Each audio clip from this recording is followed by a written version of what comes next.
Thanks for having me. Appreciate it. Certainly. Thank you.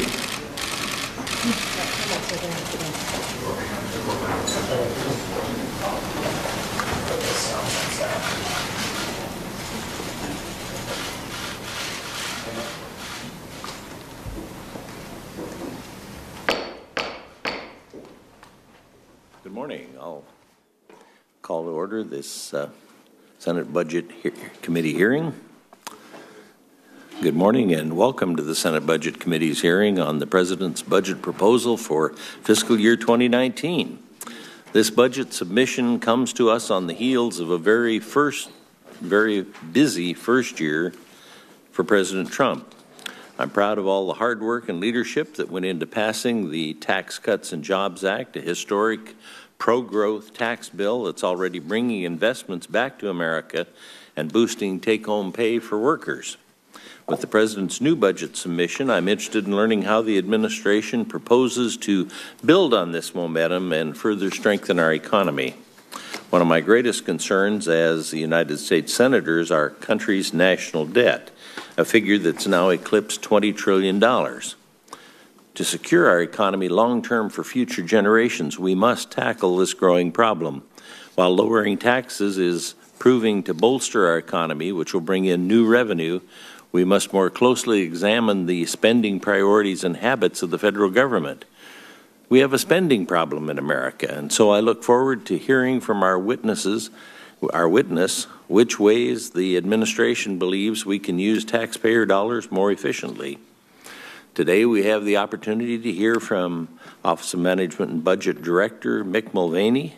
Director Mulvaney, thank you for coming this morning to discuss the President's fiscal year 2019 budget request. We look forward to your testimony and the opportunity to discuss possible solutions to the nation's budgetary woes. I also want to congratulate you on the documents. I only brought 2 of them that came yesterday, the 2 lightest ones. I want to congratulate you on how concise they are, how explicit they are, and the difficulty that you went to not only explain the budget, but also to very specifically point out the major savings and reforms that are being suggested. It's one of the clear presentations that I've seen, and I've seen a lot of them. The submission of the President's annual budget proposal marks an important first step in what should be an orderly budget process. Over the years, however, under successive Congresses and administrations, this process is broken down, leaving behind a confusing, illogical, wasteful maze of legislation and ad hoc governing. A perfect example of which was on display last week with the latest budget-busting spending deal. Instead of funding the federal government week by week or month by month, we must address the structural deficiencies of our budget process, returning to a system that actually works. Serving on the Budget Committee for 15 years, I've tried to work to solve our fiscal problems. In 2016, I devoted much of the year to working on bipartisan ideas to fix America's broken budget process. We were able to get a conversation started through hearings and meetings with experts, 13 of them. While we made some good progress at the committee level, for a variety of reasons, we did not succeed in advancing the kind of reforms we need. I'm hopeful that, learning from our recent experience with continuing resolutions and caps deals, the time to really reform the budget process is now. To be successful, we have to have bipartisan support, which is why I'm again extending my hand to the other side of the aisle, looking for willing partners to join me. I hope this renewed call for budget reform receives support from my colleagues in the Senate and even from Director Mulvaney this morning. I welcome all my colleagues' ideas on budget process reform, even on budget, and on the programmatic proposals in the President's budget. While these issues often divide, I believe we can find common ground and make progress. This is the way the legislative process is supposed to work. With the way to approach the task ahead for us is to focus on what I call the 80% rule, focusing on the 80% of issues that we have general agreement, rather than the 20% that not only lack consensus, but we've been fighting over for years. That way we aren't sidetracked and can achieve real results. That's the way that Ted Kennedy and this former shoe salesman from Wyoming were able to get things done on the Health, Education, Labor, and Pension Committee in years past. The American people are counting on us to work together to fix the nation's fiscal mess. We must start now because one thing is clear: ignoring the tough problems today will not make them disappear, and the longer they persist, the more difficult they will be to fix.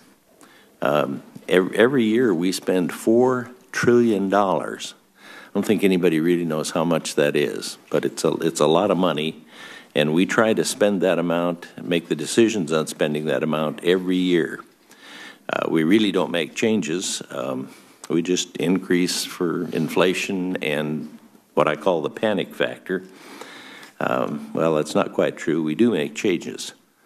We add new programs, but we do it without eliminating or even consolidating existing programs or even updating the old programs. The spending deal has a provision for fixing the broken budget process. The budget is supposed to be our roadmap to the future. We talk about the need for infrastructure. Budget's one of those infrastructures that we better be working on if we're going to have a better budget process. It's a tough road ahead, but I'm confident that we can find success together. Senator Sanders. Mr. Chairman, thanks very much for holding this hearing, and Director Mulvaney, thanks very much for being with us this morning. I don't have to tell anybody that in America today there is a lot of political demoralization. Congress is held at one of the lowest today favorable levels at any time in history. Vast majority of the people think we do a terrible job. President Trump's favorable ratings are the lowest, I believe, for any president who has served the length of time that he has served. So people look at Washington and they don't see much that they feel very good about. And I think there are a couple of reasons for that, which this budget really demonstrates. Number one, there are politicians who run for office and they say one thing. President Trump, when he was a candidate, ran for office and he said, I'm a different type of Republican. I'm not the Mick Mulvaney type of Republican. I'm different. I'm going to stand with working families. We're going to take on the establishment, and so forth and so on. Well, it turns out he did exactly the opposite, and this budget is a clear manifestation of him doing exactly the opposite. And second of all, I think what the American people understand is their one vote, their one voice matters relatively little in a Congress which is dominated by big money, wealthy campaign contributors. The Koch brothers are going to spend some $400 million in the coming campaign. And you know what? This budget is the budget of the Koch brothers. It is the budget of the billionaire class, and the American people understand it. This is a budget which will make it harder for our children to get a decent education, harder for working families to get the health care they desperately need, harder to protect the air that we breathe and the water we drink, and harder for the elderly to live out their retirement years with dignity and respect. This is not a budget, as candidate Donald Trump talked about, that takes on the political establishment. This is a budget of the political establishment. This is the Robin Hood principle in reverse. It is a budget that takes from the poor and gives to the very wealthy. During the campaign, as we'll all recall, Donald Trump told us that, quote, the rich will not be gaining at all, end quote, under his tax reform plan. Rich will not be gaining at all.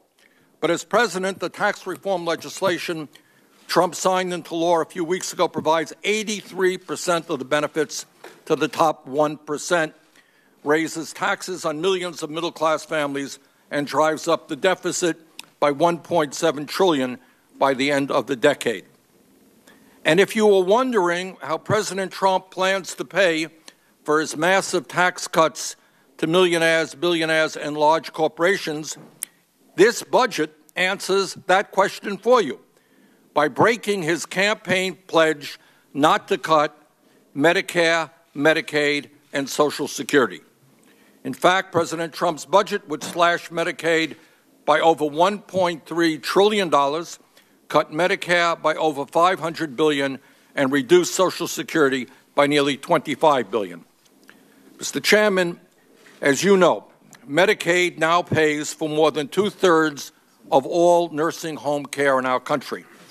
What happens to senior citizens who have their nursing home coverage paid for by Medicaid if that program is cut by $1.3 trillion? Think about it.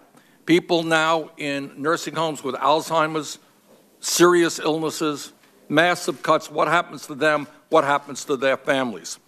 And it's not just seniors. Today, Medicaid covers millions of children with special needs. We are the only major country on earth not to guarantee health care to all people, and this budget would then throw millions more people off the health insurance they have.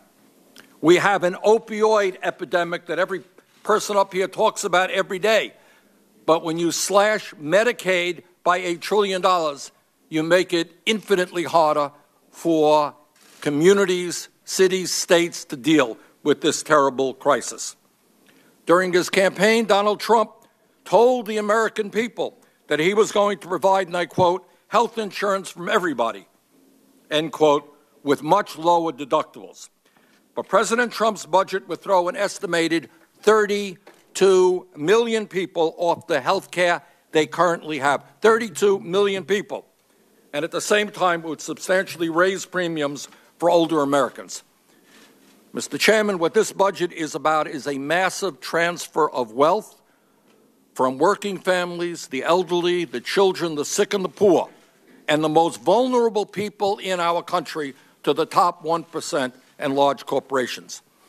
As a candidate, Trump said that he understood the pain that working families across the country were feeling. Well, Mr. President, you are not responding to that pain when you propose a budget that would throw over 1 million children off after-school programs.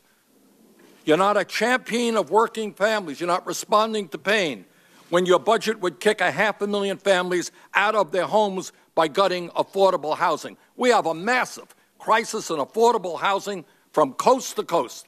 This budget would make it much, much worse.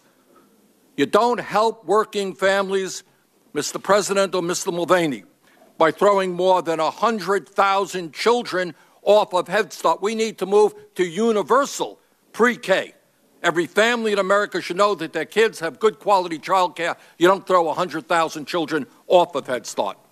You don't help working families when your budget would eliminate financial aid to more than 1.5 million low-income college students. Kids are graduating school, $30,000, $40,000, $100,000 in debt. This budget makes their problems even worse. You're not a, quote, different kind of Republican by proposing a budget that would eliminate heating assistance to nearly 7 million families in this country. Let me tell the President, Mr. Mulvaney, it gets cold in Vermont and many other parts in this country. Many of our elderly people keep warm in the wintertime through the low-income heating assistance program. Don't eliminate it. Mr. Chairman, while President Trump tells us we don't have enough money to help the working people of this country, he does believe that we have enough money to provide a massive, massive, massive increase in the Pentagon, an agency of government that has not been able to do an audit, and where study after study shows us that there are hundreds and hundreds of millions of dollars in waste. So, Mr. Chairman, the good news is this budget is going nowhere. Everybody knows that. But it does indicate where Trump and his friends are coming from. And the American people have got to understand that. And we've got to stand up and say, no, these are not the priorities of this country. Thank you, Mr. Chairman. Thank you, Senator Sanders. I'll now introduce the witness. Our witness this morning is Mick Mulvaney, the Director of the Office of Management and Budget. Director Mulvaney has held this office since February of 2017 and is charged with assisting the President to fulfill his vision through the production of the federal budget and its implementation across the executive branch. Prior to his time as Director of the Office of Management and Budget, he served the people of the 5th District of South Carolina as their congressman, where he was first elected in 2010. During his time in Congress, he has served on both the Budget Committee and the Joint Economic Committee. For the information of colleagues, Dr. Mulvaney will take less than 7 minutes for his opening statement, followed by questions. We look forward to receiving your testimony. Director Mulvaney, please begin. Thank you, Mr. Chairman. Ranking Member Sanders, thank you for the promotion. My mother would be glad to know I finally did get that doctorate. Appreciate the opportunity to be here. Chairman, I've already submitted a formal opening statement. For the record, I'm going to depart from that substantially just to say a few things before I start taking your questions. To explain really what we have sent you in the last 24 hours. Last year when I sat here, I had sort of half a budget. We had what was called the skinny budget at the time, the very first time I came before you, which was just the discretionary side of the spending, which is not unusual during a transition year. This year, I've sort of come down with 2 budgets. What we've sent you in the last couple of hours, actually just since yesterday, takes our 18 budget and makes an effort to bring that budget from last year sort of into compliance, or at least into line with the caps deal that y'all cut on Friday. In addition, we also have sort of 2 19 budgets. We have the 19 budget that we have been working on under the Office of Management and Budget since last summer, which we've also tried to sort of bring up to speed in light of the caps deal. Let me make it very clear that the numbers that you get are extraordinarily good. They are solid numbers. There's no question about it. But it's impossible to do 6 months' worth of work in a weekend, especially when we also had a brief government shutdown on top of that. The numbers I'll talk about today they're solid numbers, there's no question, but they'd still expect over the course of the next couple of weeks and months to see additional tweaks. The example that I give, gentlemen, is that the caps deal, for example, extends the mandatory sequester by 2 years. It'll take us several weeks, if not months, to run that number through the system. Instead of, however, waiting until April or May to give you this budget, we decided to come forth with these numbers here today. What have we done with the 18 and the 19 budgets? We've tried to deliver 2 messages, and 2 messages at the same time. And the messages from the administration is this, and I recognize the fact that a budget is a messaging document. We can sort of beat you to the punch and ask the question of whether or not it's dead on arrival. I'll never forget Senator Leahy called me last year right after I sent down the first budget, and he said, "Young man, don't feel bad. This budget is no more or less dead on arrival than the other 40 I've seen since I've been here." But it remains a messaging document. So what are those messages? There are 2 primary messages in what we bring to you today. Number 1, you don't have to spend all of the money that you just allocated or provided for in the caps. But if you do, here's how the administration would prefer to spend it. You don't have to spend it all. And that's what we've put in the 19 budget. Yes, we've added money back to the 19 budget, money in addition to what we would have sent you if there was no caps deal. But we do not spend all the way up to the caps on the 19 budget. Second half of that first message is, but if you do spend it, here are the administration's priorities. That is the 18 budget. We have taken the 18 budget and added back, I think, $117 billion worth of non-defense spending to 18 to spend up to the caps in 18, in addition to the $26 billion we add to our 18 budget for defense spending. So that you have in front of you the administration's 2 positions. You don't have to spend it all, and if something happens between now and the appropriations bill that you pass in March, or the appropriations bill that you passed for 19 between the end of March and September of this year, if you decide not to spend all the way up to the caps, then you have the administration's guidance on how we would prefer to do that, and that is in our 19 budget. Conversely, if you decide in 18 or 19 or in both to spend all the way up to the caps, and you're curious as to how the administration would prefer to spend that money, that is the 18 budget. That is what we have sent to you. we do believe that that message still has value, even though you folks changed the numbers in the last three days, and we signed it. So it's not like you did it to us. We all did it together, and we respect that. Also, interestingly, and I say this to my Democrat colleagues, folks have asked us if the 19 budget is evidence of the administration reneging on the implied agreement regarding the caps deal. No. Again, I say that if you're interested in spending all the way up, which is what the caps deal contemplates, the 18 budget is there. Keep in mind the 18 and 19 caps numbers are only $10 billion difference. The difference between, I think the 18 number is 60, it's 80 for defense and 63 for non-defense. The 19 numbers were 85 and 68. So it's only a $10 billion difference in the caps deal between the 2 years. So the two things do stand as information from the administration as to how we would spend it. I will close by saying this. It doesn't balance. It doesn't balance within the 10-year window. I think I said to you folks, I know I said to my members in the House last year that I worried that when I came to you last year that it would be the last chance I would have to bring to you a budget that balanced in 10 years. And I said at that time that if Congress did not take steps last year and the administration did not take steps last year to change the trajectory of our spending, that I would not be able to balance the budget within 10 years this year, and that has been the case. I would contend to you that the numbers this year are even more solid. I know that my good friend Senator Van Hollen from Maryland and I'd like to go back and forth about the solidness of the numbers, and I can tell you, Senator, that I'm even more comfortable this year that the numbers are more solid, that there are fewer plugs this year because we've had a chance to digest a year's worth of information, to put policies to numbers, and as the numbers firmed up, it would have been possible to probably bring you today a balanced budget if I'd fudged the numbers.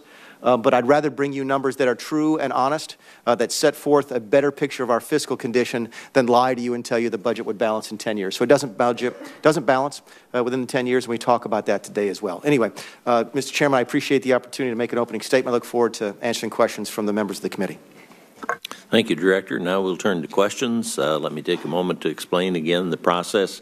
Each member will have 5 minutes for question, beginning with myself and then Senator Sanders. Following the two of us, we'll alternate questions between Republicans and the minority. All members who were in attendance when we started will be recognized in order of seniority. For those who arrived after the hearing began, it'll be in order of arrival. And if you aren't here at the time that you're called on, you'll move to the bottom of the list. So with that, I'll begin my questions. The broken budget process that I discussed in my opening statement was on full display last week with the latest caps deal. This legislative action occurred too late to incorporate in the President's budget proposal. I appreciate your explanation. You did release an addendum with supplemental information on the administration's vision for spending in light of the Bipartisan Budget Act. Can you explain how the administration proposes to adjust spending levels as a result of the legislation passed last week, and to what extent it is using this opportunity to address some of the more egregious budget gimmicks?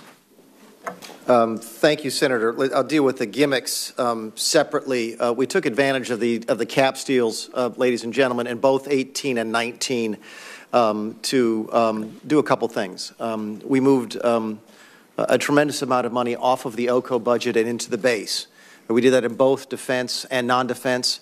I think it was $12 billion in non-defense for this year. I can't remember what the total number was in non-defense, but we started transition off of OCO and into the base. As part of our longer-term projections, you'll see in the budget that we actually dramatically reduce OCO beginning in 2020. I think we take the total OCO budget down to no more than $20 billion in our projections beginning in the out years. We also got rid of a lot of the chimps, which I know immediately puts everybody to sleep. The gimmicks, for lack of a better word, that both houses and administrations have used in the past to justify additional spending. So we took as much opportunity as we could, given the additional money that was available under the caps, to try and give a more transparent view into our actual spending. As regards to the actual spending priorities, Mr. Chairman, as I mentioned in the 18 budget, when we went back to plus up the budget from last year to match the caps, we added $26 billion for defense, $117 billion to non-defense. $34.5 billion of that was for infrastructure, of which roughly 20 contemplates the President's infrastructure package that was introduced yesterday. An additional $15.7 billion went for border security. That would bring, gentlemen, the total for the border wall for 18 and 19 to about $18 billion, which is the actual cost of the physical structure. Keep in mind, you may have heard the number of $25 billion for southern border security. The $18 billion is for the wall. The rest of it is for technology, personnel, and so forth. What does that mean? That means that the proposal that we sent you actually contemplates a DACA immigration deal being done, because we recognize the fact that you have no interest in giving us money for the full border wall unless it's part of a larger comprehensive immigration bill. So we fully contemplate that that deal is reached. Yes, we have asked for small amounts in 18, $1.6 billion in 18, $1.6 billion in 19 as part of the ordinary appropriations process. But we fully anticipate in these proposals that a DACA deal is reached and that we have full funding for the wall. We have $3 billion additional opioid spending for 2018, additional half a billion dollars for IT modernization, not very glamorous, not very sexy, but something that I think that we all take very seriously. We spend about $80 billion a year. That's $80 billion with a B on IT in this administration or in this government. The overwhelming majority of it is for maintenance of outdated systems. We have an additional $9 billion for research and development, keeping in mind in both the 18 and the 19 budgets, R&D total spending increases. Don't be misled by some of the non-defense discretionary reductions. Overall, R&D is increased in both of the budgets. We've mentioned already the OCO to base shifts, and the budget gimmicks that I talked about represent almost $18 billion for the changes. In the 19 budget, Mr. Chairman, I won't take a lot of the time to go down, but the biggest increases would include an add back of almost $16 billion in the national in Health and Human Services, of which over $9 billion is the NIH budget. I came to you last year. I don't know if you're aware you did this or not, but I came to you last year with a proposal to reduce the NIH budget as an effort to try and get them to look at their administrative budgets. And I tried to make the case that if the NIH only allocated or only spent as much money on their administrative portion of their grants as they did from private grant money, that we could actually reduce their spending by $9 billion, but actually get the same amount of research. Not only did that not sway very many people in the legislature, but y'all actually added something in the April omnibus that said that it's against the law for us to go in and look at the administrative costs. So I know when I'm beaten, and we've actually added back the $9 billion to the NIH budget, but there's a long list, Senator, of the other add-backs in 19 as we try and reprioritize given the additional monies that were made available during the caps. Thank you for being that concise. Sorry. No, that's fine. I appreciate the information. Senator Sanders. Thank you, Mr. Chairman. You know, budgets deal with trillions of dollars and thousands of pages and words after words after words and numbers after numbers after numbers. But the truth is, as I'm sure Director Mulvaney knows, these numbers have real meaning to the lives of ordinary people. Mr. Chairman, I want to put into the record, if I might, an article from PolitiFact dated June 27th, 2017. Without objection. And without going into all of what the article says, it basically confirms that when you throw many millions of people off of the health insurance they have, thousands of them will die. This budget calls, once again, for the repeal of the Affordable Care Act. The estimate is that some 32 million Americans will lose their health insurance. And what study after study shows is that when you throw 32 million people off of their health insurance, tens of thousands of them will die. Will die. Director Mulvaney, tell me about the morality of a budget which supports tax breaks for billionaires, throws 32 million people off the health insurance they have, resulting in the deaths of tens of thousands of fellow Americans. Do you really think this is something that we should be doing in the year 2018? Actually, I don't think it's something that we're actually doing, Senator. Again, I'm not familiar with the article that you've mentioned. My guess is that it references the CBO report regarding various Republican proposals to repeal and replace Obamacare.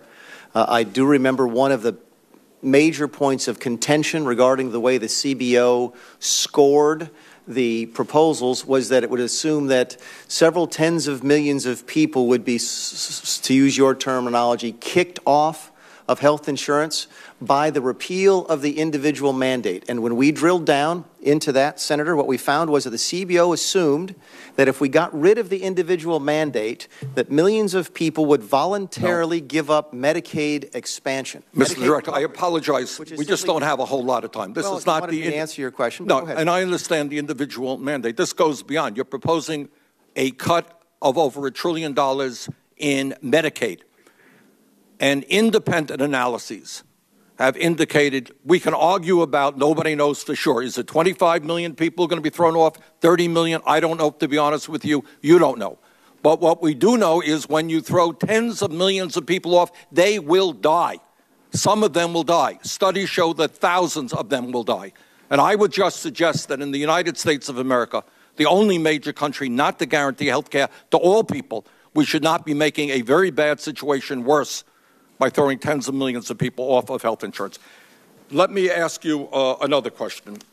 Mr. Director, according to Americans for Tax Fairness, the Koch brothers, the third wealthiest family in America, worth $94 billion, and a family dedicated with a few of their billionaire friends to put hundreds of millions of dollars into the coming election, will receive a tax break of up to $1.4 billion a year from the Trump tax plan. Meanwhile, this budget eliminates funding, as I indicated earlier, for the LIHEAP program that keeps almost 7 million families warm in the wintertime. And the vast majority of these families have children, or they are senior citizens, or they are people with disabilities.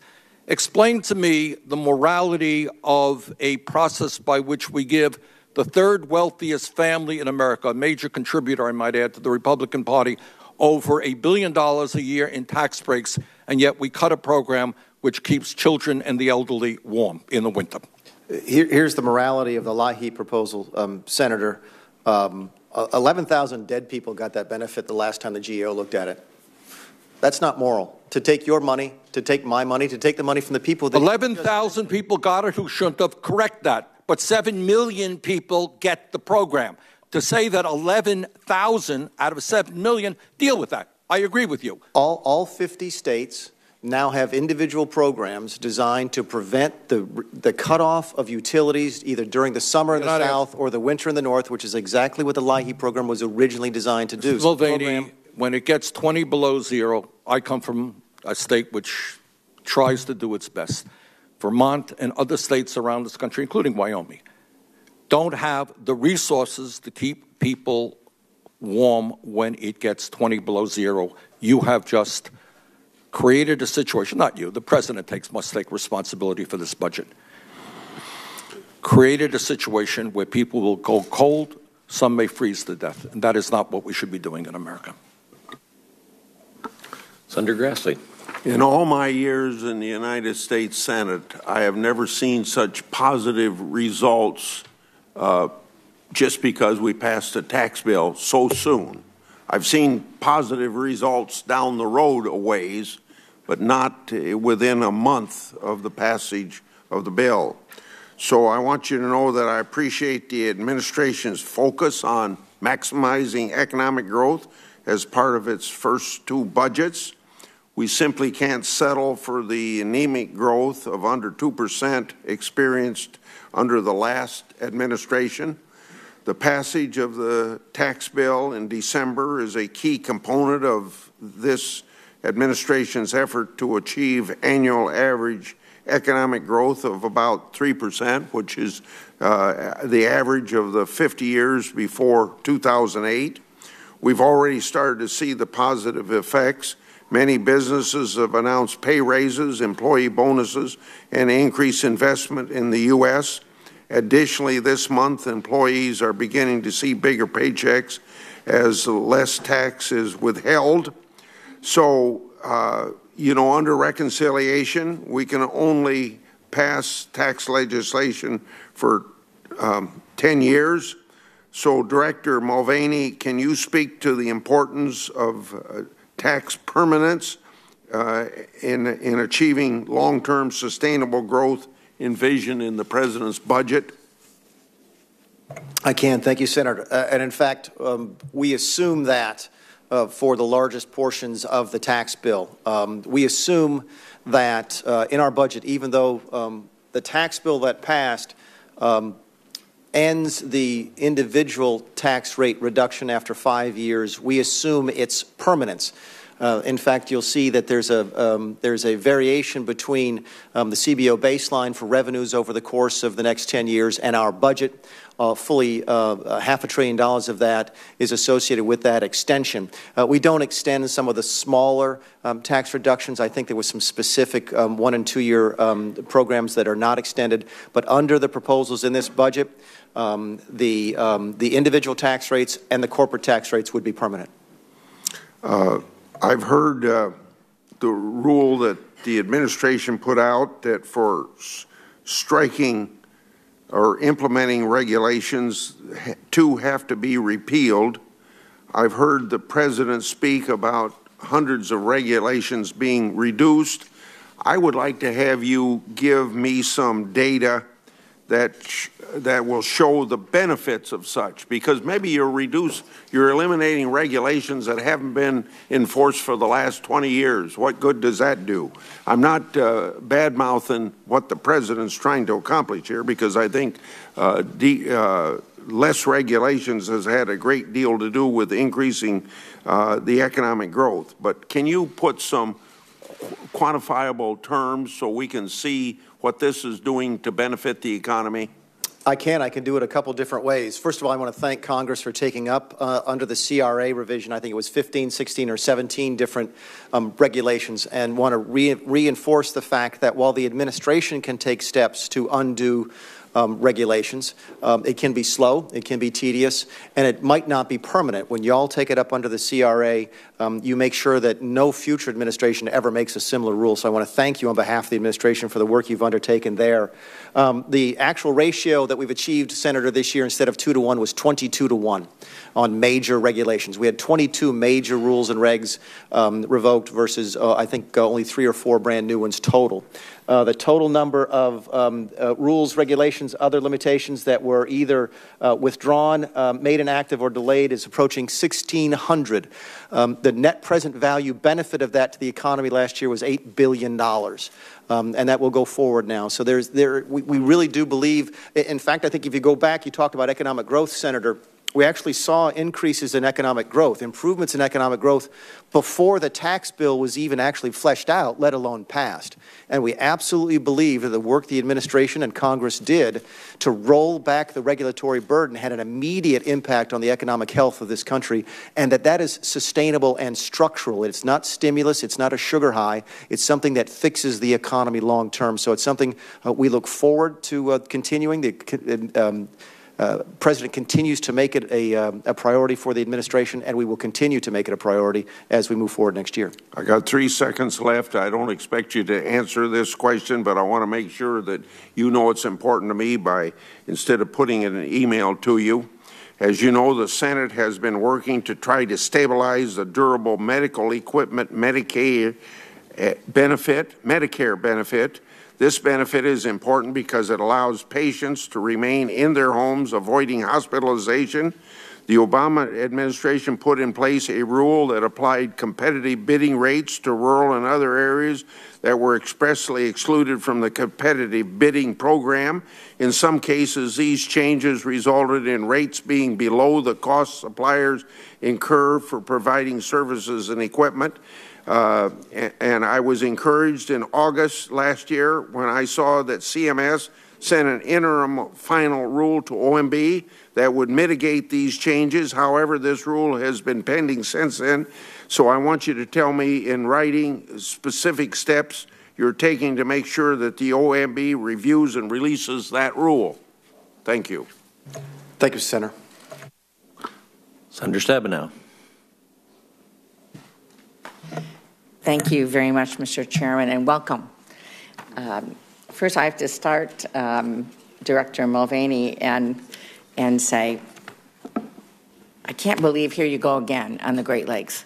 I can't believe this. Last year, the administration zeroed out the Great Lakes Restoration Initiative, which is a bipartisan initiative strongly supported in the House and the Senate to make sure that we have dollars available for emergencies as well as water quality issues and so on. And after you zeroed it out last year, we put the full funding back in, strong support from the entire region, and now you're back again with almost zeroing it out. And so I just don't understand it. I mean, I know that last year you said this was a local issue, but believe it or not, there's another country that cares about this right next to us called Canada. And we have a Great Lakes Initiative with 8 states. It's funded federal, state, local, and internationally. But the administration doesn't seem to understand that 20% of the world's fresh water surrounding the Great Lakes is important. So please explain this to me. Thank you, Senator, and you're absolutely correct. We did zero that out last year. I believe that after the caps deal, one of the add-backs we made, either to 18 or 19, I can't remember which one it was for $30 billion for split between that and the Chesapeake, some of the work we're doing in the Chesapeake Bay. What our research indicated over the course of the last year, and you did raise this with our office, as did many members of the area, both the House and the Senate from both parties, was that there's some federal long-term monitoring programs ongoing, and we propose to continue to fund that, but also to send the message at the same time, this is not something that we're interested in doing long-term. We do consider it to be regional. We do consider it to be something that the states are capable of doing, and that we would very much like to see us get out of that business in the long term. This is a major resource for our country, I would just say. I don't know, have you seen the Great Lakes? You ever been? Yes, ma'am. So we're like the ocean without the salt. It's pretty big. 1 out of 5 jobs in Michigan comes from the water. It's a very big deal. $16 billion boating industry, $7 billion fishing industry. I could go on, and that's just Michigan. And so the idea of taking what is a commitment every year of $300 million to be able to tackle things like Asian carp, which we're trying to keep out of the lakes, and instead put in $30 million. Again, we're going to go right back at it again and do our level best to make sure that this doesn't happen. But I don't understand why this major natural resource for our country, where 40 million people get their drinking water from the entire region, is something that this administration doesn't understand. So we're going to go back at it again and hopefully be able to keep the funding going. Something else I wanted to ask you about, and that relates to Michigan and Canada again. We trade everything across bridge and tunnels and so on except prescription drugs. We're not allowed, and we have probably the highest prices for prescription drugs in the world. And we can drive 10 minutes across a bridge and lower the prices oftentimes 40%, 50% for seniors and others. So we're not talking about luxuries here. We're talking about, in many cases, whether or not people are going to get their cancer medicine, their insulin. It's life and death. So President Trump has made promises about lowering the cost of prescription drugs. And the administration could open the border right now to safe importation. And Senator Sanders is offering a bill that I'm a co-sponsor of. I've taken bus trips with seniors to Canada over the years, and I'm wondering, we haven't seen any action so far, so is it fair to say the President doesn't support opening up the border to re-import safe prescription drugs into the United States? I will say this, Senator. I believe that is a promise that the President has already started to keep. The things that we've done in the administration already this year, as part of the changes at CMS, have actually already saved our seniors this year, 2018, over $300 million. And have prices been going down? I'm sorry, I'm actually, not aware I of think prices went down either within Medicare or Medicaid in 17 for the first time since 2012. So on reimportation, which would no, ma'am, not on reimportation, and we don't address that in the budget. But there are other ways to get at this issue. I believe you may have heard that the President actually mentioned lowering drug prices in the State of the Union address. The budget contains a series of proposals, including a doubling of the funding for the FDA. An extra $100 million this year in order to work on generics. We've had successes there already. We look forward to continuing Yes, those. And I do support generic drugs and more competition in that area, and I think that that's very important. But I also know there are things that he could do right away. His own commission that looked at the opioid crisis recommended that there be immediate negotiation to bring down the price of naloxone, and that could be done and hasn't been done. Opening up the border to be able to bring lower cost prescription drugs can come back. I am very concerned that at this point we have seen, I will conclude, Mr. Chairman, that when we look at what is actually happening in the marketplace for seniors, because folks aren't talking to me about prices going down, they're talking to me about prices going up. What I'm concerned about is we have seen major windfalls from the tax cut. ABVI now is going to have an effective tax rate cut to 9%. The corporate rate was 35 to 9, and others as well. And I would just say, I haven't seen anybody lowering prices because they got a big windfall in the tax cut. And that would be something that would be very nice for the President to focus on. Thank you, Mr. Chairman. Senator Corker. Thank you, Mr. Chairman, and Director Mulvaney. Welcome back.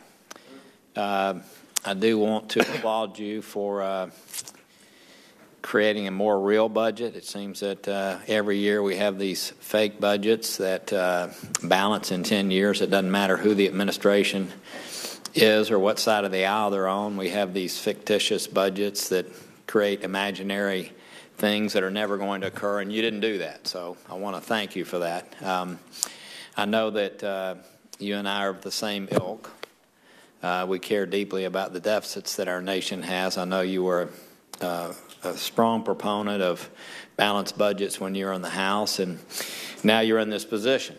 And we as a nation, as you know, are on an unsustainable path. And I don't want to get into specifics right now, and I think we all understand where we are as a nation. And you know, I was somewhat discouraged that the cap deal that was reached last week was really far above what even the President had asked for. So I think we have to say that Congress, in this particular case, went way beyond what the President was even requesting.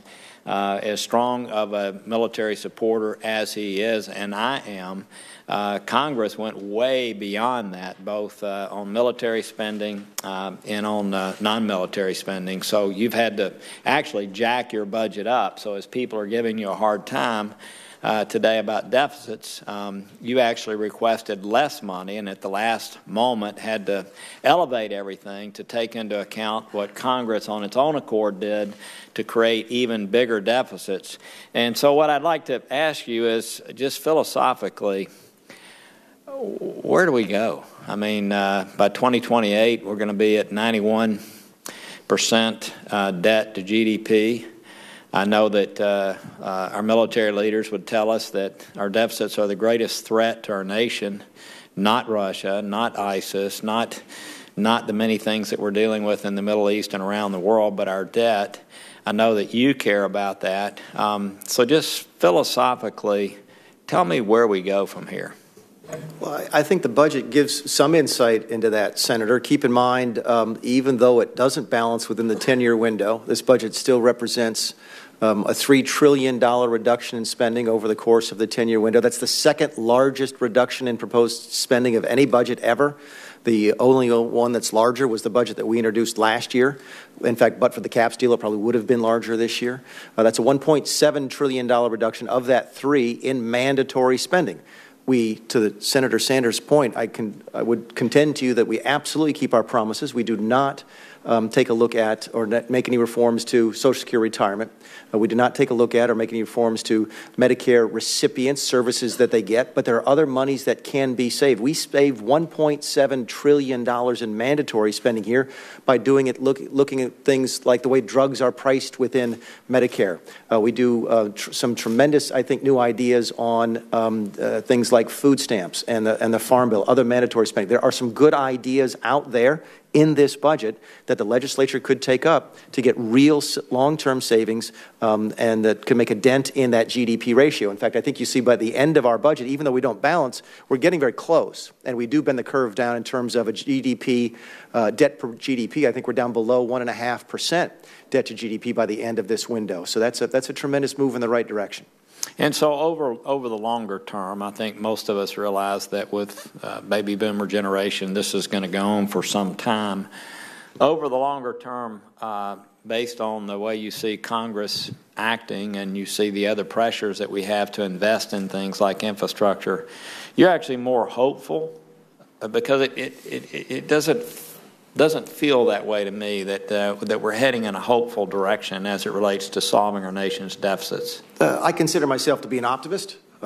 With no disrespect to my Democrat friends, I think one of the reasons I'm a Republican is that I'm an optimist.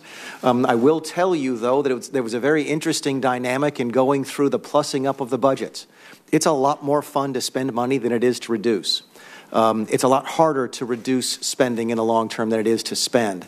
And I think that it's incumbent upon all of us to start making difficult decisions, to decide together as a legislature, as an administration, are these deficits that we're really willing to tolerate?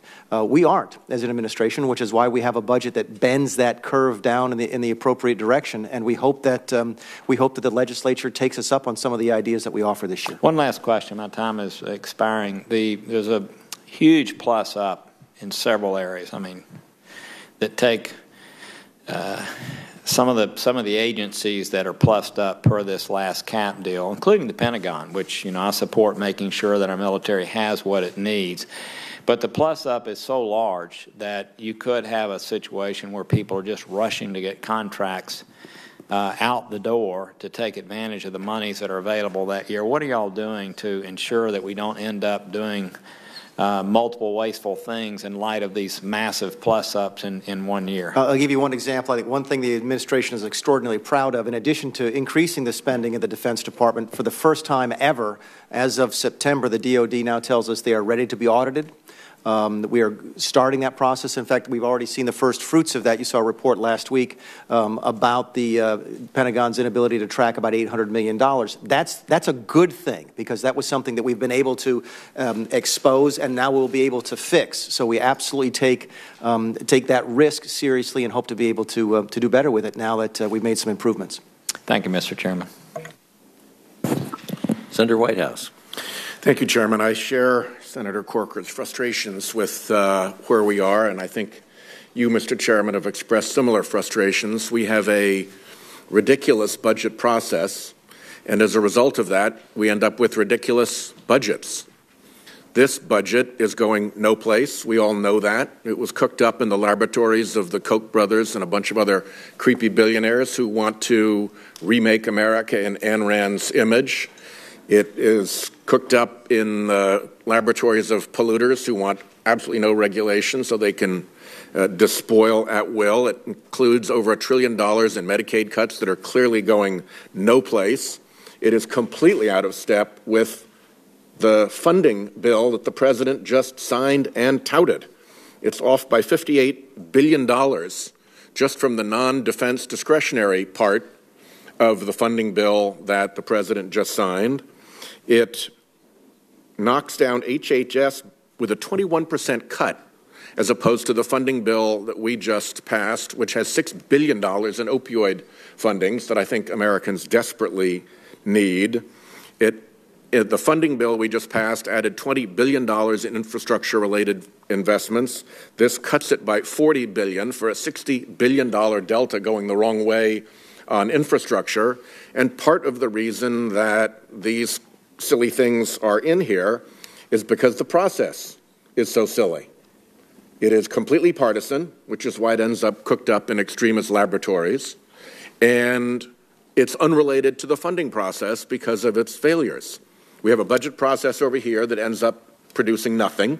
And then we have a funding process that's led by leadership and the appropriators that ends up actually doing the work of putting the funding measures of government together. And there's virtually no relationship between the two.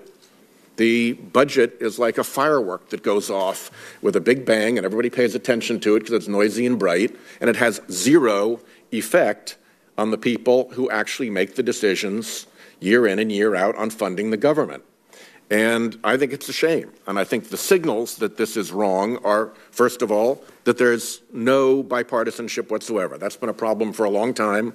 It's a vehicle for one party to express its political persuasion, to express its loyalty to its big funders, and to create a path for another purely partisan vote using the reconciliation measure. That's basically all it accomplishes. A budget process that worked would also look at tax expenditures. More money goes out the back door of the tax code than gets spent through most of these appropriations, and yet we don't look at that. The health care expenditure of the country, of the federal government, in the 10-year out period has been estimated to have fallen by about $3 trillion. That's a big number, and we don't know why. I think it has something to do with ACOs and with payment reform and with changes in treatment by doctors at the local level that are actually driving down per patient year-over-year costs, but we don't know that. We ought to be vitally interested in trying to figure out why we got that $3 trillion and how we can make more of it if we're getting it by better patient care. My God, what could be more important than improving patient care and lowering costs at the same time instead of going after preposterous cuts? We have to have the budget have some parliamentary effect if it's going to be meaningful. Right now, the budget has zero parliamentary effect because the 60-vote penalty is the 60-vote minimum for appropriations. So we're shooting blanks. We have absolutely no effect here. We are a null factor. And finally, we got to look at revenues. I know it's torture for our Republican friends to look at revenues sometimes, but for crying out loud, we cannot have passion about deficits and then at the same time abandon our passion about deficits as soon as it runs up against the carried interest exception that protects the biggest billionaires on Wall Street. We cannot maintain a passion for deficits that evaporates as soon as it bumps up against tax benefits for big oil, for crying out loud, the companies that need the least tax relief of any companies in the world. And yet, there is this magic disappearing passion about deficits when they bump up against some very obvious ways to raise revenue. Now, we each have our own politics on either side to bring to this, and we can keep ricocheting back and forth from one extreme to the other, but until and unless we have a meaningful bipartisan process that actually looks at tax expenditures and takes a responsible look at what's going on in health care so that we can reduce costs without cutting benefits, and looks at revenues and has some parliamentary effect, all we're doing here is noise-making and firing off fireworks into the sky that people look at and think, oh, that must be really interesting. Look what this budget just did. And in fact, everybody who's in on the scheme knows that it has no effect whatsoever, and the appropriators and the leaders are going to get together and make a deal like they just did, and that is how this is going to continue. We have got, Mr. Chairman, to fix our broken budget process, and one of the best things in the recent funding bill that we just passed was to set up a bicameral committee to take a look at how we solve a broken process. The way to a budget that works is the path of bipartisanship. We have to create such a road, and here is a statement. Thank you, Chairman. And by the way, I sincerely appreciate your leadership on this particular question. You may not agree with every word that I said, but I think we have common cause in believing that the budget process needs reform and improvement. And I appreciate your leadership in moving us in that direction. Thank you. Thank you for your comments. Senator Gardner. Thank you, Mr. Chairman, and thank you, Director Mulvaney, for your time and testimony today and your service to the country. I agree with my colleague, Senator Whitehouse, about the need for budget reform and a process that's been in place since 1970s. It's worked 2-3 times. My gosh, this is a disaster that's unfolding in the American people, and we've got to find a reform that can actually hold, stick, and work for the American people. But I want to talk about something that is working, and that's the tax cut bill.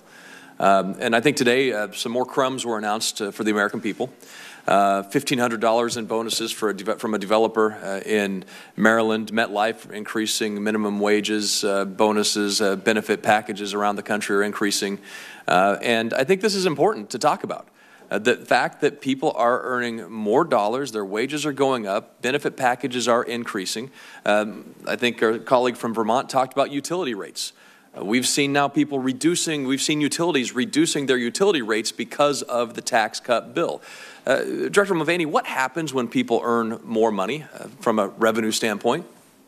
It goes up. In fact, that's exactly what our projections have shown. Senator Whitehouse has stepped out, but one of the things he mentioned was to look at the revenues. And one of the beneficial impacts of the tax bill is that the revenues are actually up on our projections versus the CBO baseline. In fact, in 2027, we expect that the government will take in almost $350 billion more. Well, surely these are just otherwise crumbs. These are just crumbs, right? I've often wondered if $1,000 would be a crumb if it came in the form of a government check. And so if you're looking at a utility rate that may average $120 for somebody, $120 a month, I think is perhaps the Pepco region that we're in right here, 300,000 customers, $1,000 plus could cover a year's worth of utility. Do you think that's crumbs? I do not. Do you think a minimum wage boost is crumbs? I do not. Do you think salary bonuses are crumbs? Only a very wealthy person from San Francisco would think that was a crumb. Thank you, Director Mulvaney. And I'm excited for what we have here because you anticipate making this permanent, correct? We do, yes, sir. And I think that's our important. Revenue assumptions assume that. It's important that we talk about it. I want to shift to some of the other ideas that are in the legislation. One of the most important things for Colorado's economy is the outdoor economy. It's a huge economic driver. Last year we passed a bipartisan bill to take a look at the outdoor economy, make sure that it's measured as a part of our overall economic activities, about almost $1 trillion in terms of economic development that's taking place as a result every year of our outdoor recreation economy, consumer spending, et cetera. 7.6 million jobs, $65 billion some dollars in taxes. The budget does zero out land acquisition under Land and Water Conservation Fund. I am concerned about that. Land and Water Conservation funding doesn't come from tax dollars. It actually is funded through other revenue mechanisms within the budget. So these are not taxpayer dollars being spent in this program. We'd just like to better understand the administration's thinking behind the budget request for something like Land and Water Conservation Fund. And Senator, we've reached the point where I don't know that one off the top of my head. I apologize. I'd be happy to reach out to you. I know it's important to you and your district. We do a couple of other things that we think would be beneficial to out west, including adding back some money for PILT, which I know is a big deal for Colorado. But I do not know the answer off the top of my head on that particular issue. And that is very important for Colorado, and I thank you for that. And we'd also save you on some rent money if you moved the BLM office out of Washington, D.C., and you re-headquartered it out in Colorado, perhaps Grand Junction, Colorado. That would save a little bit of money, too. If only we knew the director of the Office of Interior. Thank you. Also, energy dominance. Speaking of the Director of Interior, American energy dominance, I think, is a great thing to be proud of, to support, and to pursue. American energy dominance, I think, is a very strong and powerful diplomatic tool as well as economic driver. But the budget does have about $1.3 billion cuts to the Energy Efficiency Renewable Energy Office, and that could affect the National Renewable Energy Laboratory. Want to make sure that you view renewable energy as part of American energy dominance. We do a couple of different things. We'll make very clear that we're absolutely satisfied that under the proposals we have that no labs will close, number one. Number two, what the budget does reflect, Senator Gardner, is a refocusing, a reprioritization of basic research. And there are places where we believe that the federal government has moved out of the role of basic research into more applied research, stuff that's closer to market. And what we're simply doing is saying, look, that's the stuff the private sector should be able to take care of. Let's refocus our efforts on basic research in those areas. Thank you. And I'm going to run out of time here, but I want to summarize a couple of the questions that I was going to ask. DACA. This week we're debating DACA. We're debating a very important solution. Hundreds of thousands of workers legally right now in Colorado that are going to be affected by the decisions this Senate makes, this Congress makes over the next several weeks. Just back of the page math. we're looking at a population in jobs right now that could be responsible for as much as 0.3, 0.4% of GDP. And if that was a group of people that were to be eliminated out of the workforce, I think that would have a detrimental effect on a budget projection of 3% growth or more as we try to achieve that. So that's something to consider as we go forward. Very important that we get this. NAFTA, critical to our economy, critical to growth, critical to that GDP assumption that we're building into our budgets. Obviously, trade overall is, and I think any kind of decision on NAFTA that could affect our trade dominance, so to speak, could negatively affect, if it's in a negative way, could negatively affect the GDP growth as well that we face. And finally, a quick question that you can get back to me on. I don't know, when we were talking about concerns over revenues, have you given any thought, or the administration given any thought to monetizing Freddie Mae, Fannie Mac, something like that? What it would Fannie Mae, Freddie Mac, what it would mean? Senator, that is a longer discussion for another day, but yes, there is considerable discussion going on within the administration, led in part by Treasury and HUD, as to what to do about the government-sponsored enterprises. Thank you. Senator Van Hollen. Thank you, Mr. Chairman. Welcome, Director Mulvaney. First, and I can't talk about this at length, but very, very disturbed that the Trump administration reneged on the long-standing plan to consolidate the FBI campus in a way that would provide a more secure setting. We can have that conversation later. So back in 2016, during the campaign, candidate Trump called himself the, quote, king of debt. It's pretty clear that this is one of the promises he has kept as president of the United States. To my friend Senator Corker, who said this is the first time we've seen a quote, honest budget because it doesn't balance in 10 years. Actually, President Obama presented budgets that were very honest. They did not balance in 10 years, and you and our Republican colleagues raked over the coals for that. But what we saw was borrowing $1.5 trillion to give windfall tax breaks to corporations. And since Maryland was brought up, I would just point out our legislature is now having to try pass laws to stop big tax increases on Marylanders. 350,000 plus Maryland households will see tax increases, including 123,000 Maryland tax households with incomes between $25,000 and $50,000 in it. That is not a middle-class tax cut. That's a tax increase on hundreds of thousands of Marylanders. Now, I want to ask you about what you say in here about the Trump economy, because the more I look at these numbers, it looks like the Trump administration is simply benefiting from the continuation of the Obama economy. You say here the Trump economics is working. You cite the fact that 2 million jobs were added in calendar year 2017. It's on page 1 of your testimony. That's great that 2 million jobs were created. That's fewer jobs than were created the previous year in 2016, isn't it? I don't have the numbers in front of me, Senator, but I believe you. It is somewhat fewer than the year before, and it's fewer than in 2015, isn't it? Again, I don't have the historical data, but there's no reason for you to lie to me. The reality is it's fewer than in any year since 2011. So I'm glad we saw 2 million jobs created, but it's interesting to herald this as a great new result of the Trump economy when it's less than in any year since 2011. I want to look at the rate of economic growth. Economic growth last year was actually slower than it was in 2015 and 2014. And I went back and I looked at what the CBO projected, for economic growth in 2017. Do you know what they projected in 2017? Again, I don't have the historical numbers. I know that we projected 2.3 in last year's budget, and you accused me of being way too optimistic. Actually, I did not accuse you of being way too optimistic with respect to that number. That was the same number CBO had. I said what you did last year, and it sounded like you confessed a little bit to it, that last year's budget was very overly optimistic with respect to out years. But that's not my question here, Director Mulvaney, is this. Because I'm just puzzled by these claims of how the first year of the Trump administration, deregulation, brought all this added economic growth. The CBO projected 2.3% growth in 2017. That wasn't based on any assumptions about Trump economics. That was just based on where they saw the economy going. And in fact, the economy grew at 2.25, a little lower than what CBO projected. So I'm trying to figure out where the basis for your comment. You just made it again, that this first year deregulation produced all this economic growth when it was actually slightly lower than what CBO projected, and they didn't take into account any of those claims. Senator, I think if you look at the last 3 quarters, we had 2 quarters over 3%. The fourth quarter was just under 3%, including some tremendous financials. We think that I think the Atlanta Fed just predicted first quarter growth someplace in the neighborhood of 5.4. Yep. So I think everybody, I mean, left and right, has admitted that the economy grew faster last year than expected. Well, I don't think so. CBO projected 2.3%. I never quarreled with that number, and actually it was slightly lower than that. So this sounds a lot more like puffery than reality. My last question, putting your other hat on, CFPB. Yes, sir.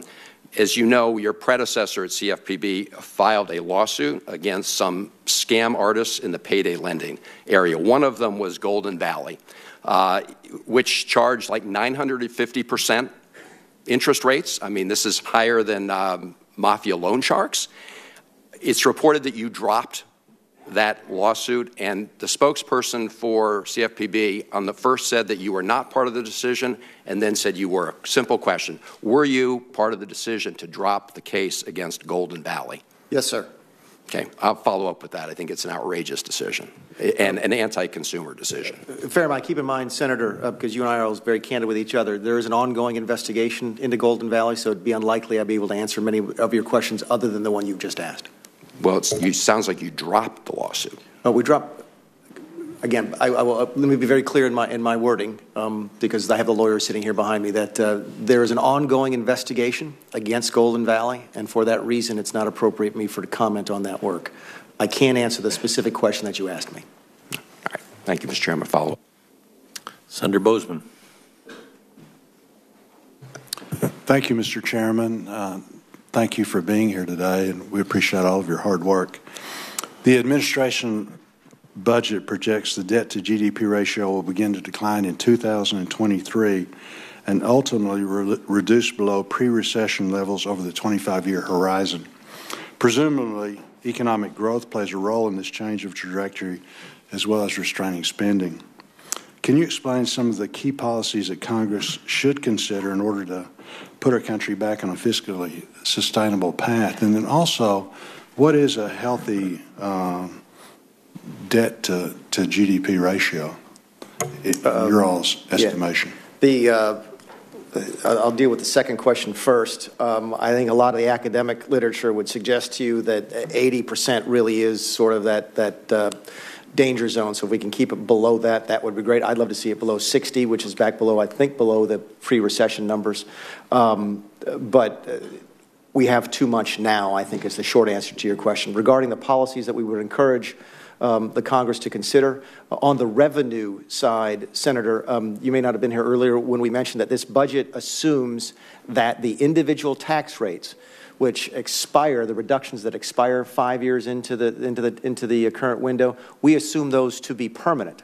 And I will tell you that our assumptions regarding long-term growth assume that they are permanent. So we encourage you to keep an eye on the revenues. And if the revenues do, in fact, turn out the way we expect them to be, and again, we expect revenues to decline in the short term, as you and I discussed during the discussion of the tax bill, but to start to increase, actually increase almost immediately and to turn positive compared to the baseline by 2023, and are almost $350 billion to the positive by 2027. So let's continue to watch the revenue line and to continue to tweak the tax bill to make sure we can maintain that. On the spending side, Senator, we've offered $3 trillion in long-term savings over the course of the budget. 1.7 of that is on the mandatory side. I think you and I share a concern that the mandatory side of the budget continues to eat into a larger and larger share of our spending every single year. And while fiscal restraint in any form is to be encouraged, certainly taking a look at that mandatory spending would be helpful. What's a healthy GDP to deficits? Where are we at now? Senator, right now, deficits, I think we're approaching 5 in the next year or two. We get down to 1.1, 1.2, I think, by the end of the 10-year window. That's better than 0. I'd like to see a balanced budget in the long term. But if you're going to run a little bit of a deficit, keeping it as low as possible would be advisable. Okay. Actually, let's put it to you this way. I would love to see revenues growing faster than expenses, and that allows us to shrink the size of the deficit as a percentage of GDP every single year. You run a business, and if your business's expenses are growing faster than your revenues, you are in trouble, and so is the government. Right. No, that's a good point.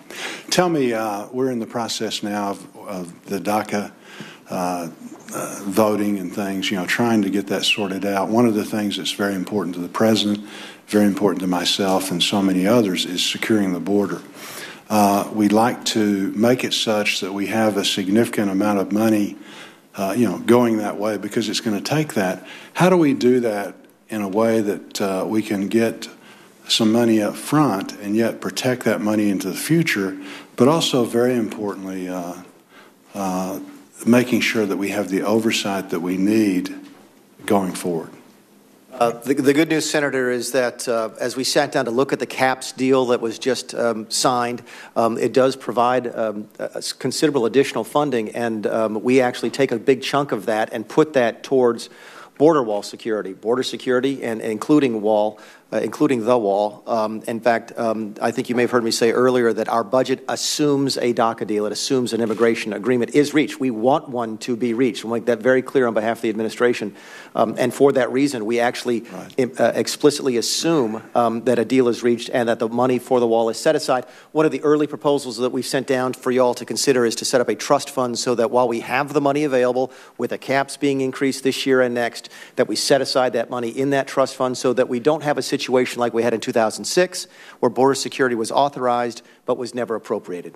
No, I agree with that totally.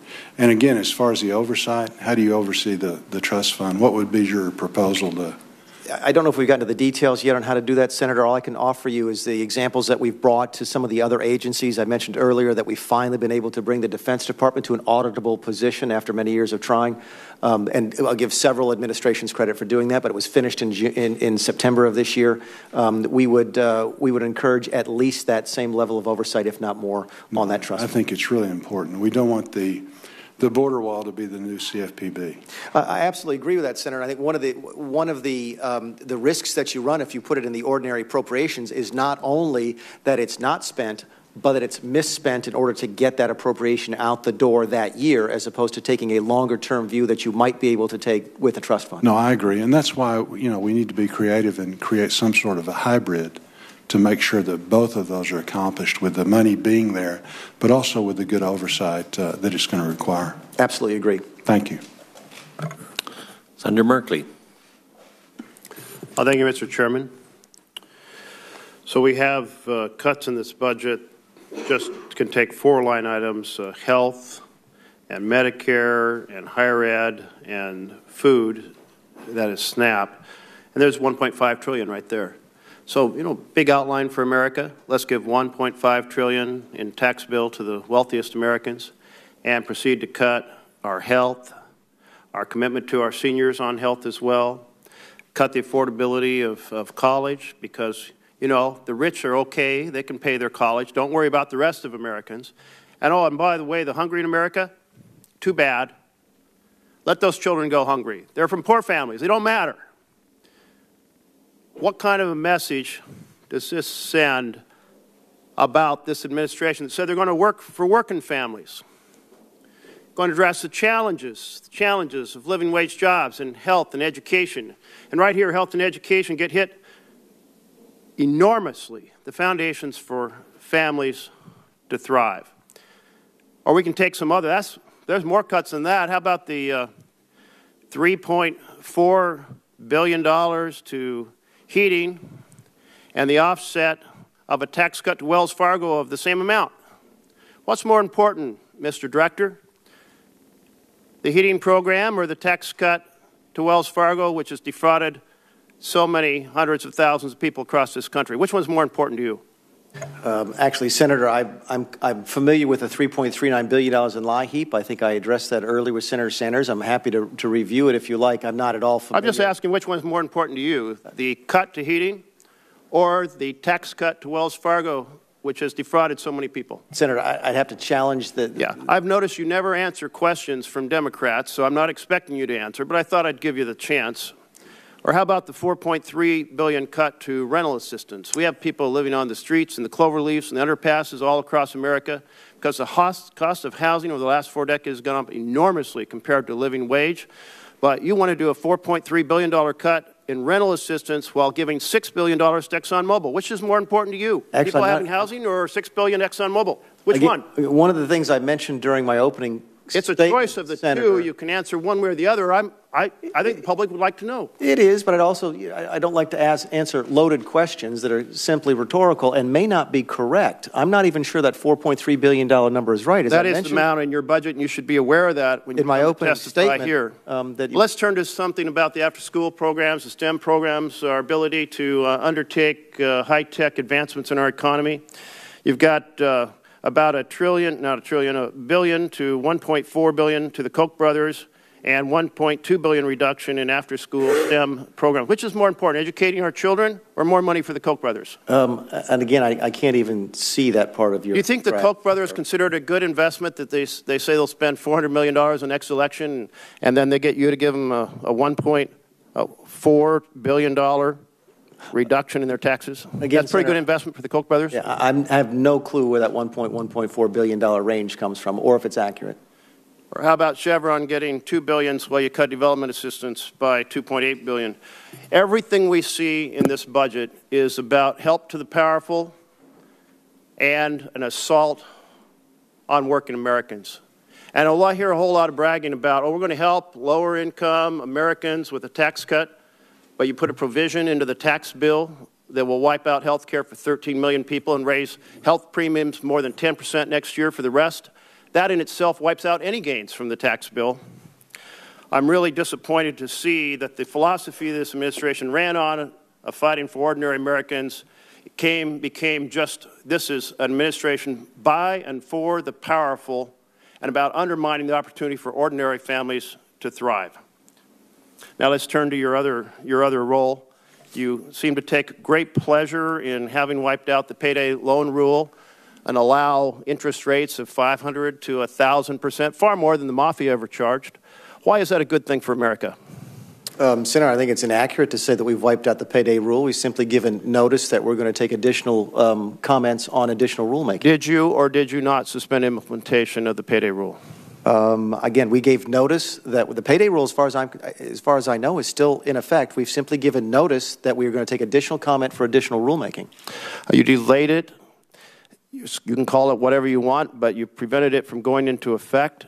I'm not sure why you're dancing around about it, because you seem pretty happy about having done so to help out these payday loan companies charging 500 to 1,000%. I'm sorry, was there a question there, Senator? Yeah. The question is, when you're so happy about having helped out the payday loan companies, why don't you own it now? Why do you want to dodge the question? Again, Senator, we've given notice that we're going to take additional comments for additional rulemaking. How about Equifax? Millions of Americans, 143 million Americans, lost the integrity of their data, and you just let them off the hook. No accountability. How about accountability? How about that concept being embedded in the work of what was our consumer watchdog that now is our consumer rollover and let the big companies scratch its belly organization? On Equifax, I can tell you, Senator, that there's been no change in the position of the previous leadership of CFPB regarding Equifax. Yeah, okay. All right. If you're going to make these decisions, you might as well own them and defend them. Thanks. Thank you. Good morning.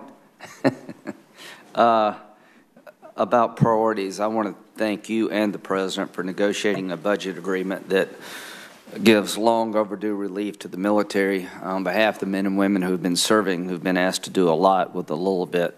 Thanks.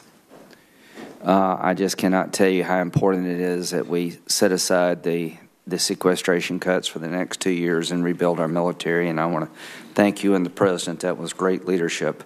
Graham Cassidy, you mentioned that in the budget. Is that correct? Yes, sir. In fact, we assume it passes. Well, I hope it will. Can you sort of explain to the committee here very briefly why you think it's important that it does pass? Well, we do. It does a couple of different things. Writ large, it transfers control of this issue, this very important issue of health care, to the states. And we just think that's a more efficient way to provide that service. You and I both served in the South Carolina State Legislature, and I absolutely believe in my heart of hearts that South Carolina knows better for South Carolinians and how to provide them with health care than we do in this chamber. And Graham Cassidy goes to the very heart of that while providing, importantly, the funding necessary for states to do that. Oftentimes we hear folks say, let's just give it to the states, but we don't give them the funds necessary to do it, the unfunded mandates we hear so much about at the state level. Graham Cassidy does not do that. So we think at a bunch of different places, both fiscally and in terms of policy, it is by far the best idea we've seen come down the pipe in a long time. If I could just build on what you said, 4 states received 35% of the money under Obamacare funding as it is today. They're Maryland, Massachusetts, New York, and California, all great folks. They're 22% of the population. Under Graham Cassidy, we try in a 10-year period to level out that funding, to have it per patient it be the same no matter where you live, then we'll adjust for inflation based on region. Do you think that's a fair way to deliver health care? No. Yeah. Again, that's one of the reasons that we support the Graham Cassidy bill and hope that you all see fit to pass it at some point. Well, I think every state will benefit, and we'll try to make it as least amount of pain as possible to the 4 states who get most of the money compared to the other states. Mox, I asked 3 questions 2 years ago about alternatives to Mox. Can I just send you these questions, or should I send them to DOE? Copy us both, because as you and I know, we've met together with Secretary Perry. We're very much aware of your concerns and your interest in Mox. You're also concerned, I think you're aware of ours. Yeah. Which is that there needs to be a more cost-effective way to do what we're doing. Right. So what I'll do is I'll send a copy of the questions, the basic questions about an alternative to you and Secretary Perry, because from your personal view, do you think it's 70% complete, 30% complete, the Mox program? What do you think? My concern, Senator, is that I've seen projections that say it may not be finished till the 2030s, and that it's sort of, I think the last time they asked the people what it would cost to finish, they couldn't give an answer, and that, as the budget director, that really, really worries me. Well, I think it's 70% complete, and I think we can get you an answer on what it would cost to complete. I just don't think there's a viable alternative. But the State Department, if you don't fund the State Department fully, then I need to buy more ammunition. Ultimately, that was General Mattis when he was sitting commander. Do you doubt that statement? I don't, Senator. I would encourage folks to look at the State Department budget and realize that the President ran on saying we were going to give less money to other countries overseas, and the State Department budget does contain a lot of that foreign aid, and that's what represents a lot of those reductions. So it's a 20% reduction in the State Department's budget. It is, but I think we increase spending on humanitarian assistance. We do lower our commitments to some of the multilateral institutions to try and right-size our contributions to support what Ambassador Haley is doing. So, but we're very much aware of your concerns and look forward to working with you on trying to make the State Department more effective. Do you agree that the State Department is really national security in another form, as General Mattis indicated?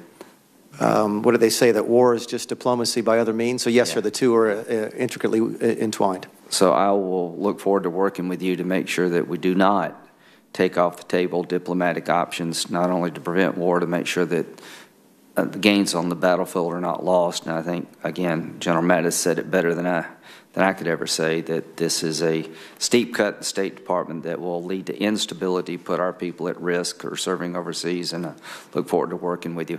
I think you're doing a very good job, and I really appreciate the steady hand you provided when it comes to budget matters and your willingness to negotiate and compromise. So thank you very much. We're all proud of you at home. Thank you, Senator.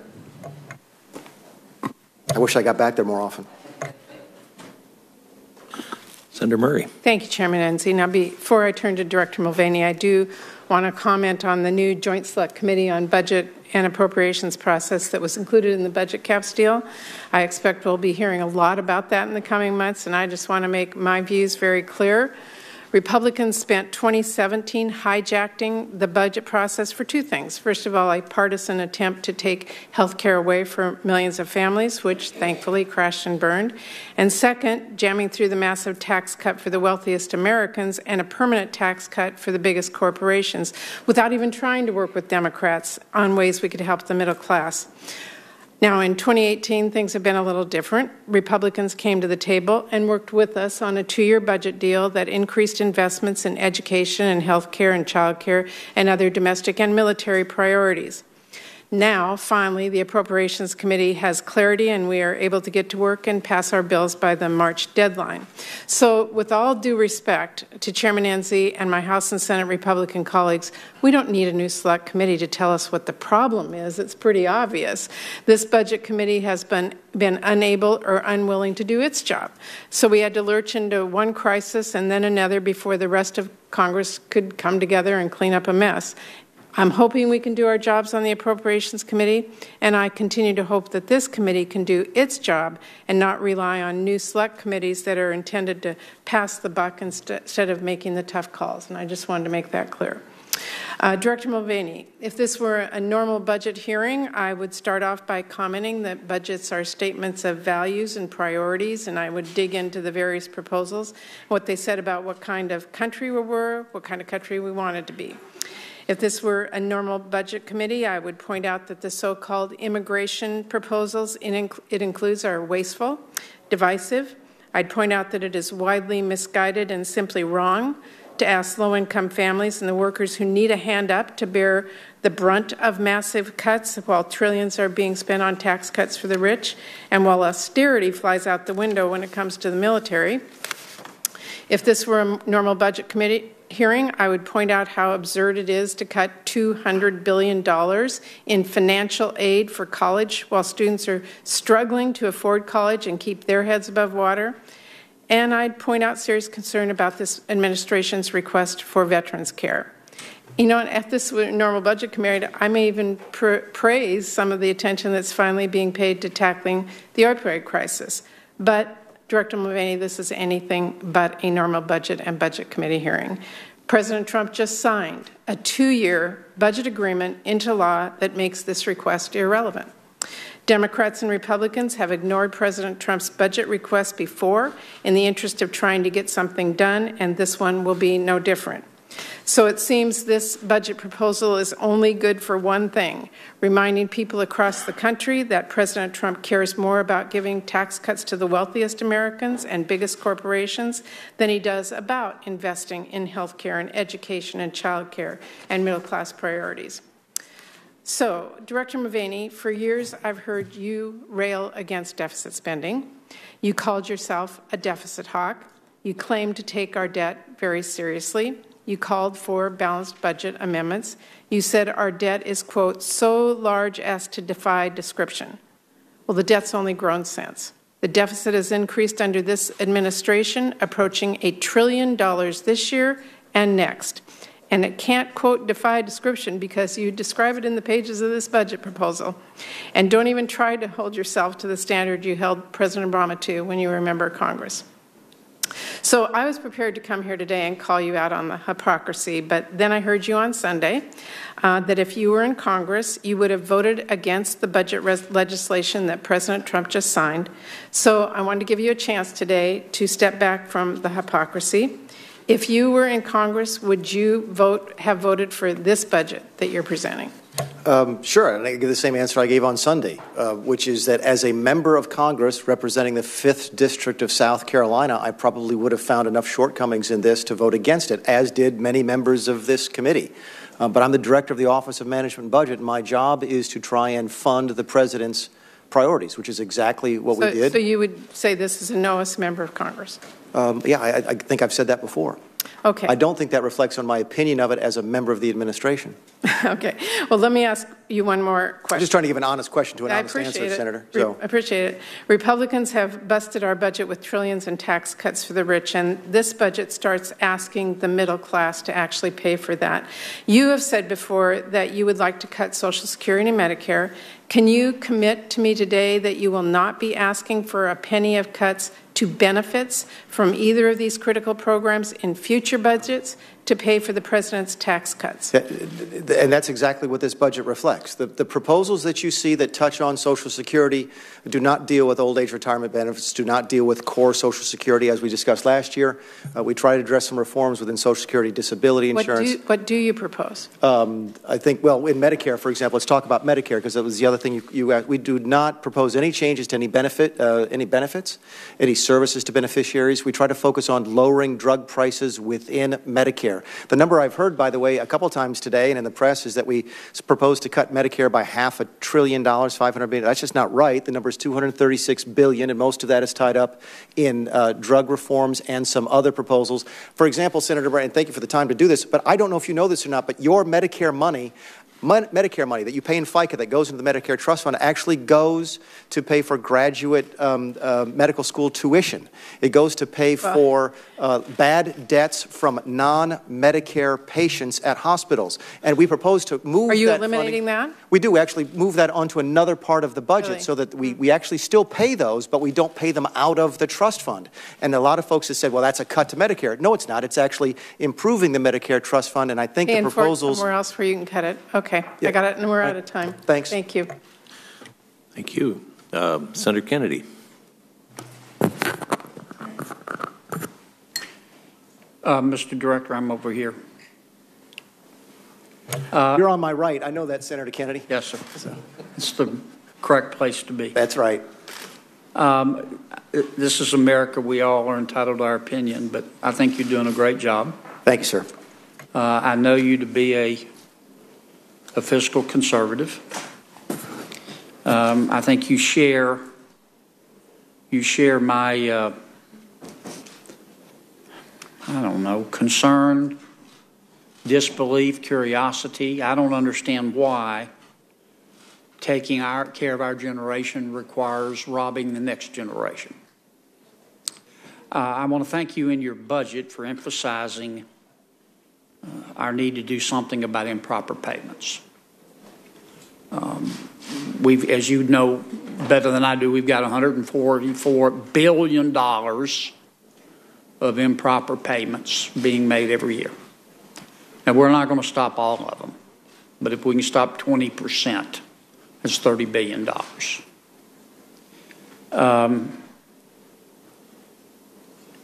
I've introduced a bill with Senator Carper to try, it's called the Stop Paying Dead People Act.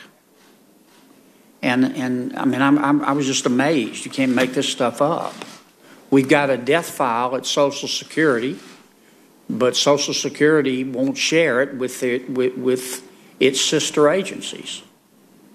So dead people are getting checks, and they're being cashed. Obviously, there's fraud. In some states, you can vote when you're dead, but cashing a government check is just a bridge too far as I'm concerned. So I hope you'll continue that. In the few minutes I have left, I want to get a little maybe metaphysical here. We talk about the need for a balanced budget, but sometimes, and I support a balanced budget, but sometimes I think we conflate balanced budget with government spending. And here's what I mean. We've got a $20 trillion economy. That's all the goods and services we produce every year. If government is spending $4 trillion, I know the president's budget comes in a little higher, but if government is spending $4 trillion, government's taking $4 trillion out of that, let's say, $20 trillion. You with me so far? Okay. Do you think that America would be better off if we had a balanced budget of $4 trillion government spending and $4 trillion of taxes? Or would we be better off in terms of personal liberty if we had $2 trillion worth of spending and $1 trillion of taxes, and therefore would have to borrow $1 trillion? Well, from an individual liberty side, if you assume for sake of this discussion that the larger the government is, the less individual freedom you have, then by definition, you'd be better off from an individual liberty standpoint by having that $2 trillion government expenditure versus with only $1 trillion worth of taken out of the economy. Plus, I think I could make the argument to you, take individual liberties out of the equation and look at the allocation of capital. If I give $4 trillion to the government, it is likely to misapply a lot of that, spend it inefficiently, whereas if I let people keep more of their own money, they are, by definition, going to apply it very efficiently. In fact, that is efficient. That's the market. People spending their own money is the market, and nothing allocates capital more efficiently than the free market. So I think in many ways you'd be better off by having that smaller footprint. Well, I'm going to be clear. I support a balanced budget, and I know you do too. But would one way to skin this cat be to approach legislation that would limit government spending to a certain percentage of GDP? Certainly in theory, yes, sir. Okay. Do you think the president would support something like that? I don't know. I'm not talking to the president. I know that that came up a couple times in the House Senate. I know you and I have not talked about this before, so we're just sort of thinking off the top of our heads. But I think that actually came up in the past as part of a debate regarding a balanced budget amendment. Would we cap government expenditures as a percentage of the overall economy? The theory being that it was okay to grow the grow the government as long as you were growing the economy at the same time. Go back to my comments before about your revenues growing faster than your expenses. It's wrong to grow government faster than the economies of the people that can pay for it. I'm out of time. Thank you, Mr. Director, for your service. Thank you, Senator. I'm a big admirer. Senator Perdue. Director, thank you for surviving another one. It's always interesting. It was a lot easier than the first time I was in this room, I can tell you. They don't get any easier, I'm sure. I want to make a comment, Mr. Chairman, very quickly before I get to two questions quickly. One is I take a different view totally than the senator from Washington. I respect her work over the years, and I know we can work together, but we have got to fix this budget process. Director, I know we've had this conversation. I think you agree with this. I'm not asking for you on the record right now, but I want to make a comment. The budget process has only worked 4 times in 44 years. It's led to this debacle of $20 trillion. We're not going to solve our debt crisis over the next 20 or 30 years unless and until we fix this debt crisis. I applaud leadership on the House and Senate. I applaud the White House's support of this select committee, and I look forward to its outcome later this year. Director, I want to comment just a question on the debt. The size of this government in 2000, last year, Bill Clinton was $2.4 trillion in current dollars. Last year was about $4 trillion directionally. There's our problem. The largest growth of that, though, was in the mandatory side. Today, of $4 trillion, 75% of that is mandatory. Only about 25% is discretionary. That's what you have to work with primarily. And I'm concerned about over the last administration, we borrowed about 35%. It looks like over the next 10 years in this budget, we'll borrow somewhere north of 30%, which means that every dime we spend in discretionary money is fundamentally borrowed. It's new debt. I know your heart. I know what you've done historically on this. Help us understand sort of the long-term investment return concept I know the White House has in terms of dealing with the debt. There are things that we have to invest in growing the economy. We have to build the infrastructure and all that. That will yield return, as I understand it, and I believe that. The question is are we moving toward a longer-term solution outside a 10-year window that is a directional pathway toward getting this debt down to some more meaningful percentage of GDP? We talk about spending. The problem with spending is of the $1 trillion, only $350 is non-military.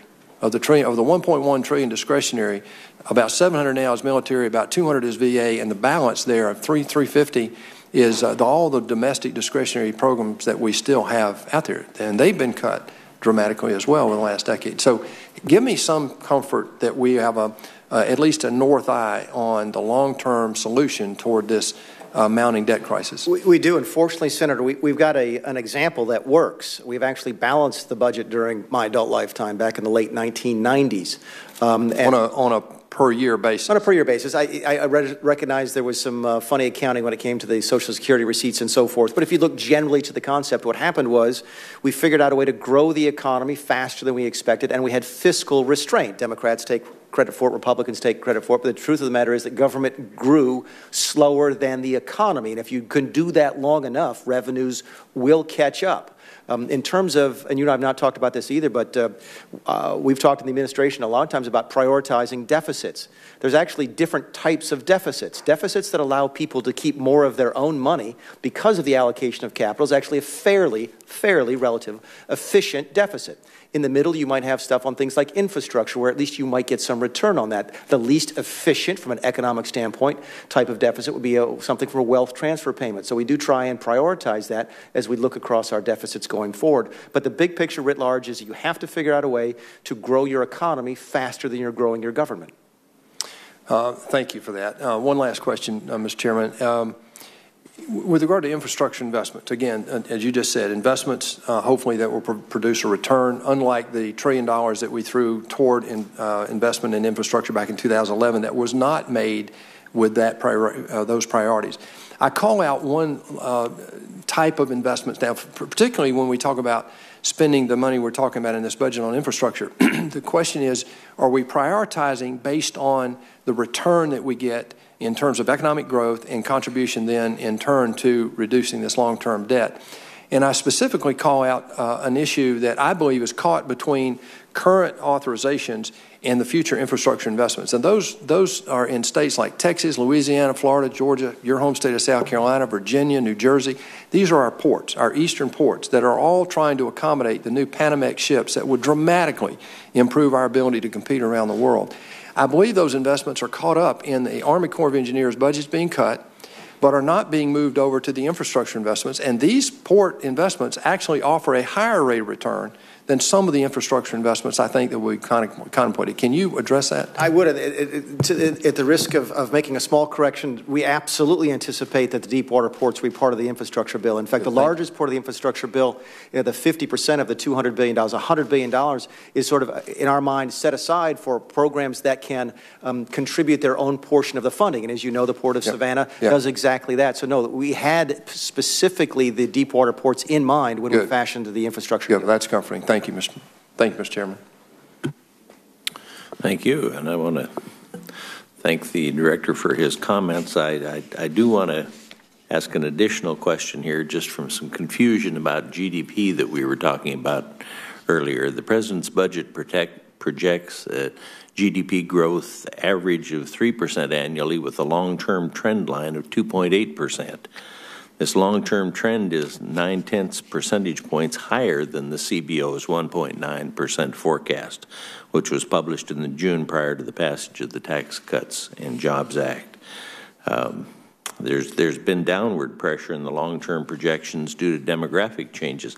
How does the administration reach its growth projections, and how will the Tax Cuts and Jobs Act encourage the labor force participation? Thank you for the question. At the risk of getting deep down in the weeds and showing my inner geek, we were fairly disappointed in the GDP numbers in the fourth quarter. We expected them to be north of 3. They were not. But if you drill down into the details, one of the things you'll see that the capital investment and the durable good numbers were almost 4 times what we expected. We were expecting something about 0.8, 0.9, and they came in just south of 3%.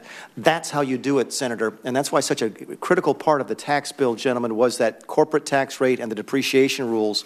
In order to get the type of GDP growth that we need long term, given the demographic challenges that we face, we need individual productivity to increase. That comes from capital investment. Either you invest in a new machine, you invest in new technology, you invest in education, and you get individual productivity up. And we think we've seen the seeds of that planted almost immediately. Someone mentioned earlier that we've seen benefits from the tax bill far quicker than we thought that we would. Everyone pays attention to the bonuses that were given and the wage increases that were given. But if you look even deeper into the numbers and you see the investments that people are making, companies are making in the United States of America, we think we see the seeds planted for long-term structural improvements to our productivity and thus our economic health. I'm counting on that proving out. I did ask for a static score when we were working on taxes, because during the health care debate, we asked for a dynamic score, and I found out that that was going to require 6 weeks for every amendment to be evaluated. And we don't do legislation where we have six weeks between amendments. It may seem like that, but we don't have. So I was not able to do that.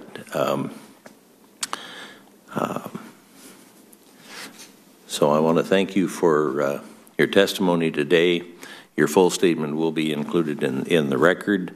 I think you did an outstanding job of presenting the President's suggestions and priorities, and that's what the President's budget is suggestions and priorities, because the Constitution actually specifies that we're the ones that are going to be doing the actual work on that.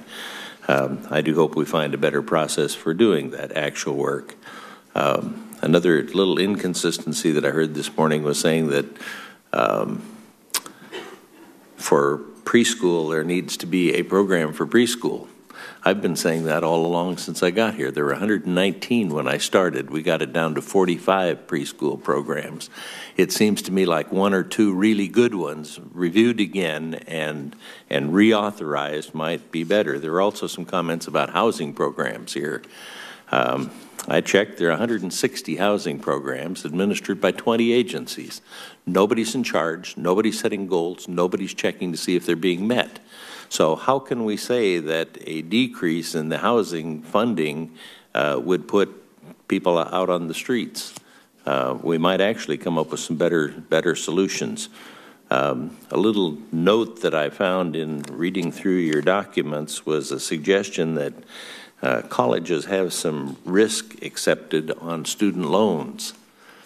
That's kind of a novel concept. We kind of made the for-profit schools do that same thing, and we put them out of business. But there ought to be some kind of risk acceptance in it. I appreciate your comments about capital budgeting, and you've used an example of the FBI building for that. I've been talking about capital budgeting since I got here. I think separating that out might make our job a little bit easier.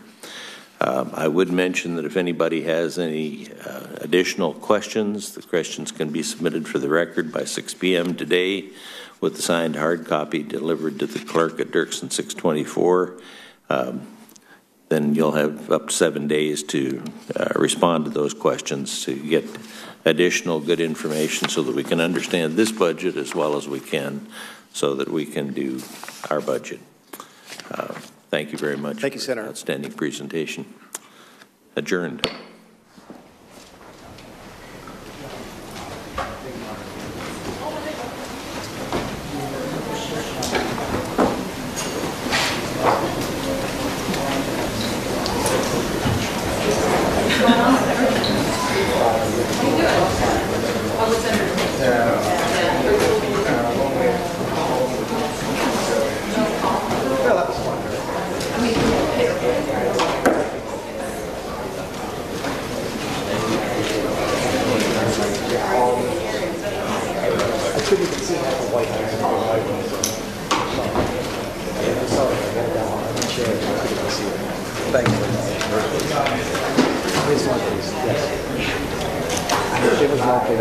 Thank you.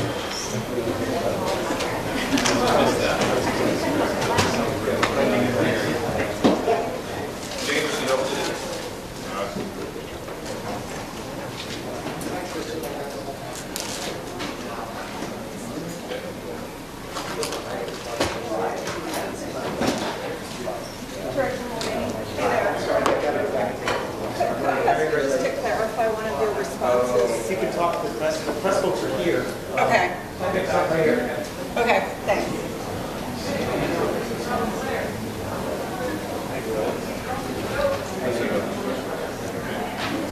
White House Budget Director Mick Mulvaney wrapping up his first appearance on Capitol Hill since President Trump